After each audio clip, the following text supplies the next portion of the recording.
So thank you for joining us with Beth Dooley here today for the first Feast virtual cooking demo. We're excited to have everyone on screen so we can do a Q&A at the end, including announcing the winner of the giveaway, a signed copy of Beth's book, The Perennial Kitchen, her most recent cookbook, that is. And we'll also be giving away some local foods that will be included in today's demo. And I also wanted to mention a note of gratitude for the sponsors that make Feast possible. The Feast Local Foods Network is supported by premier partners, including the Minnesota Department of Agriculture and the co-founding nonprofits, which are Renewing the Countryside and Southern Minnesota Initiative Foundation. And we're so grateful for the sponsors that you see on screen. And I just wanted to mention that this is a wonderful, fun way to kick off our celebration for the Feast Local Foods Marketplace for fall of 2021. And we hope that you'll get excited about local foods by the things you see here today. And don't forget that the festival is happening in person this year at the Mayo Civic Center on Saturday, December 11. But without further ado, I would love to hand it off to Beth. Hi, welcome everybody. This is so much fun for me. And I have to say, I'm a huge fan of Feast because it gets better every year as our makers keep using more and more great stuff that's coming from our farms to create these amazing products that make my life that much simpler.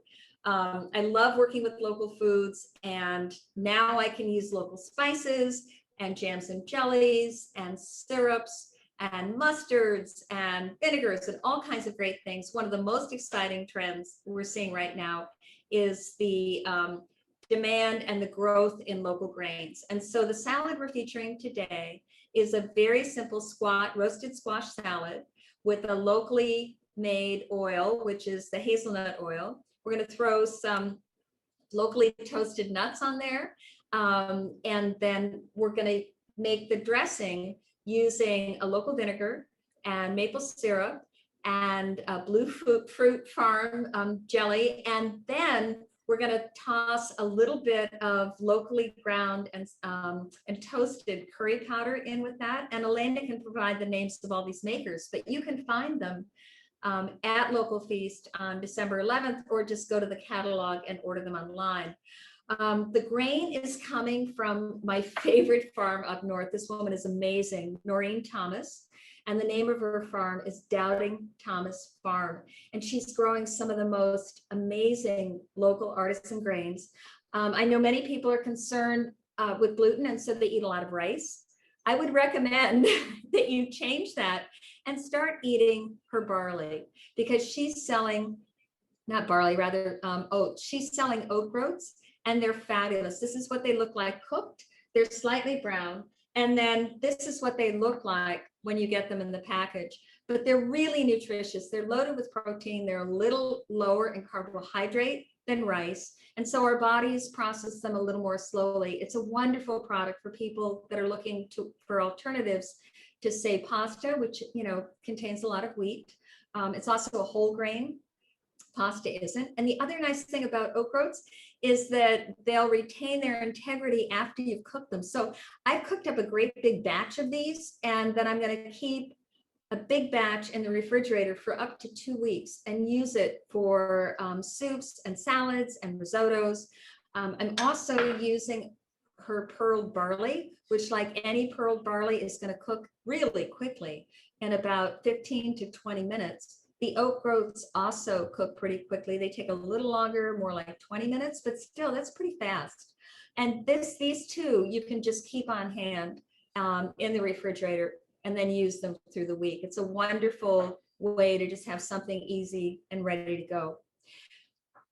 There's a lot of really good squash out there right now. And so I roasted up this beautiful butternut squash. The thing I love about butternut is when you go to cut it up, you get a lot of squash without a lot of seeds, right? And I'm gonna use this part of it, which is where the seeds start. This I'm just going to roast, and I'm going to use that once it's roasted. I'm just going to turn it upside down on a baking sheet. Once it's roasted, I'm going to use this for squash puree or squash soup. But this, I've already roasted chunks of this. I didn't want to have to make you wait to watch squash roast. I mean, it's not that interesting. But the other nice thing about butternut squash is that the skin, the peel is thin enough that I never bother peeling it because it becomes tender enough when I put it in the roasting pan that it's not going to bother me. And actually, there are a lot of nutrients in that peel. So it's really a good idea to eat the peel. So here we go. We're just gonna, this is what it's gonna look like. And then these chunks, and I've already done this for you, but I'm just gonna cut them up into chunks that are about that big. And I toss them with oil, and I toss them with oil from the American Hazelnut Company. Again, another fabulous local company. They're using our local hazelnuts, which are really good for the soil and frankly, really good for us. Very high in protein. You can buy the nuts as well as the oil, as well as ground hazelnut flour, which is fabulous. That too is gluten-free. And the thing I love about this hazelnut oil is that it does have a little bit of hazelnut flavor. It's great for saute. It's got a higher smoke point than does olive oil. So you're getting an oil with a really nice flavor, lots of nutrients. It has the same omega-3 content as does olive oil. And you can use it for cooking, which I hesitate to do with olive oil because it has a low smoke point. So this is what the, see, there's our roasted squash. Okay. And I'm just going to toss this, and my trusty cameraman here is going to follow me around. I'm just going to toss this on top of spinach greens. The reason why I'm doing this is sort of the same idea that you have when you do a warm spinach salad, because these are warm. They're still hot. They're right out of the oven. And they're going to slightly tenderize or wilt this spinach. And I'm going to throw the oil on there too. So I'm making a wilted spinach salad. On that, I'm going to toss a few spoonfuls of these beautiful oat groats, a few spoonfuls of the pearl barley, because this is going to be more of a main dish salad for a friend of mine who is coming over tonight, who is vegan, right? And doesn't like a lot of gluten. She's gluten sensitive, but she's not gluten free. She's not celiac. Then I'm going to throw some apples on top for crunch. And the dressing I already started. Now this is Clover Valley Farm. It's a juniper currant vinaigrette. It's beautiful. And what I've done here is I put the shallots in first, because that way the shallots are sort of being tempered by the vinaigrette, by the vinegar. I'm going to add to that, I've already added to that a spoonful of mustard, just a good organic mustard. Actually, there's a good local one that Bee's Knees makes, and you can look for that. I'm going to add to that a pinch of the curry powder, that again, it's a local company's curry powder, and just a pinch, put that in there. And then I'm going to add a spoonful of this absolutely beautiful Blue Fruit Farm mixed berry jam. And now that I have my vinegar and my shallots and my mustard and my jam, it's still going to be a little too tart because, you know, it's got a lot of vinegar in there. I'm going to add maple syrup. And then to complete it, I'm going to add sesame oil. Sorry, hazelnut oil. So that's our American Hazelnut Company hazelnut oil.